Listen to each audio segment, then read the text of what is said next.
Alors vous voyez ces deux portraits. Lui, c'est Toussaint Louverture, grande figure de la Révolution haïtienne. Et l'autre, c'est Napoléon Bonaparte, qui est premier consul avant de devenir empereur. Les deux hommes sont deux grands généraux. Leurs armées se sont affrontées sur l'île de Saint-Domingue, qui deviendra ensuite Haïti. Ces deux tableaux sont chargés de symboles pour exprimer le pouvoir. Le cheval est cabré, ils sont en uniforme tous les deux et ils vont à la guerre. L'Haïtien envoie ici un signal de puissance aux Occidentaux. Il se montre l'égal de Napoléon. De son côté, Bonaparte a aussi besoin de montrer son pouvoir et la légitimité de son pouvoir. Lui, le Corse, qui n'est pas de l'aristocratie, et qui demande aux Français de le reconnaître comme empereur à partir de 1804. Et oui, le problème, c'est qu'il n'y a jamais eu d'empereur en France, et il n'y a eu que des rois. Donc il commande ce portrait qui le met dans les pas des grands monarques français. Napoléon s'inspire ici du célèbre portrait de Louis XIV, un portrait qui a été fait presque un siècle avant la Révolution française. Et là, regardez cet incroyable tableau qu'il commande au grand peintre français Ingres. Napoléon est dans la position d'un dieu grec comme Zeus, le dieu de l'Antiquité qu'on voit ici représenté en sculpture.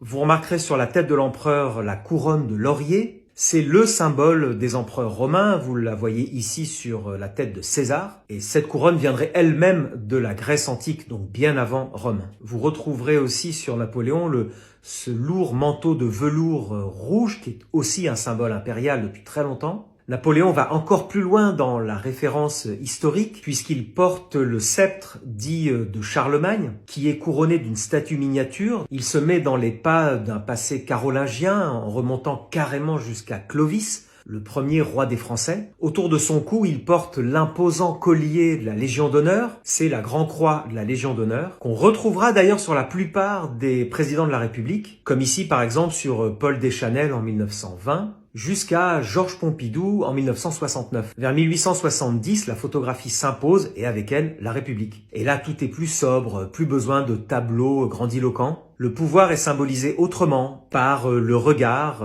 l'assurance, une prestance physique. Ici, le président Sarkozy est devant la bibliothèque de l'Élysée pour faire exactement comme François Mitterrand. Ici, François Hollande semble un peu perdu dans cet immense jardin. Et là, l'actuel président est assis négligemment sur son bureau, tel un grand patron d'entreprise, avec d'ailleurs ses deux téléphones près de lui, symbole de la modernité. Enfin, à voir, dites-moi en commentaire ce que vous en pensez.